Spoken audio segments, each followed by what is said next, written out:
கார்த்திகையில் மாலையிட்டு கனிவாக விரதம் வச்சு மணி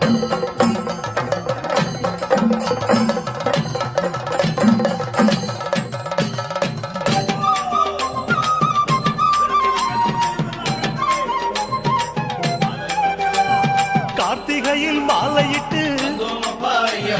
கனிவாக விரதம் வச்சு மணிமணியா மாலையிட்டு கார்த்திகையில் மாலையிட்டு கனிவாக விரதம் வச்சு மணிமணியா மாலையிட்டு மார்கழியில் பூச